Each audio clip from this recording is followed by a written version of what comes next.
क्या आप जानते हैं कि महिलाओं को होने वाले मासिक धर्म का पुराणों में उल्लेख शामिल है।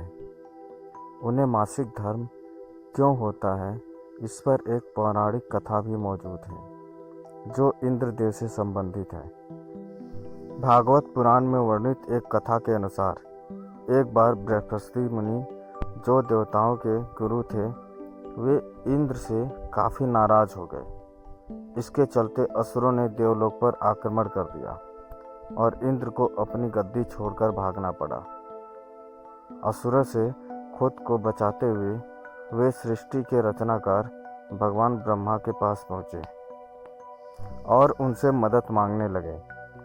तब ब्रह्मा जी ने उन्हें बताया कि उन्हें एक ब्रह्म ज्ञानी की सेवा करनी चाहिए। यदि वह प्रसन्न हो जाए तभी उन्हें उनकी गद्दी वापस प्राप्त होगी। आज्ञानुसार इंद्रदेव एक ब्रह्मज्ञानी की सेवा करने लगे, लेकिन वे इस बात से अनजान थे कि उस ब्रह्मज्ञानी की माता एक असुर थी, इसलिए उसके मन में असुरों के लिए विशेष स्थान था। इंद्रदेव द्वारा अर्पित की गई सारी हवन सामग्री जो देवताओं को चढ़ाई जाती थी, वह ज्ञानी उसे असुरों को चढ़ा रहा था। इससे उसकी सारी सेवा भंग हो रही थी। जब इंद्रदेव को सब पता चला तो वे बेहद क्रोधित हो गए और उन्होंने उस ब्रह्मज्ञानी की हत्या कर डाली। एक गुरु की हत्या करना घोर पाप था, जिस कारण उन पर ब्रह्म हत्या का पाप आ गया। ये पाप एक भयानक राक्षस के रूप में इंद्र का पीछा करने लगा। किसी तरह इंद्र ने खुद को एक फूल के अंदर छुपाया और 1,00,000 साल तक भगवान विष्णु की तपस्या की।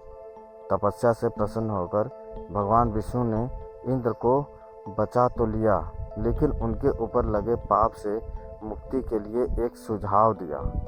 इसके लिए इंद्र को पेड़, जल, भूमि और स्त्री को अपने पाप का थोड़ा अंश देना था। इंद्र के आग्रह पर सभी राजी हो तो गए, लेकिन उन्होंने बदले में इंद्रदेव से एक वरदान देने को कहा।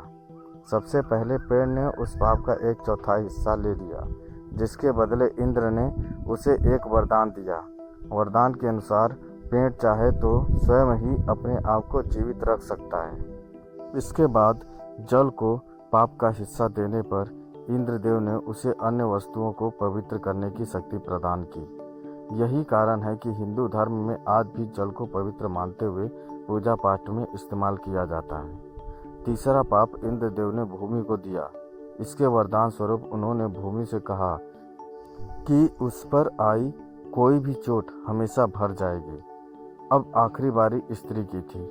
इस कथा के अनुसार स्त्री को पाप का हिस्सा देने के फलस्वरूप उन्हें हर महीने मासिक धर्म होता है, लेकिन उन्हें वरदान देने के लिए इंद्र ने कहा कि महिलाएं पुरुषों से कई गुना ज़्यादा काम का आनंद उठाएंगी। इसी दौरान वे ब्रह्म हत्या यानी कि अपने गुरु की हत्या का पाप ढो रही होती हैं। इसीलिए उन्हें अपने गुरु तथा भगवान से दूर रहने को कहा जाता है। यही कारण है कि प्राचीन समय से ही मासिक धर्म के दौरान महिलाओं को मंदिर जाने की मनाही थी।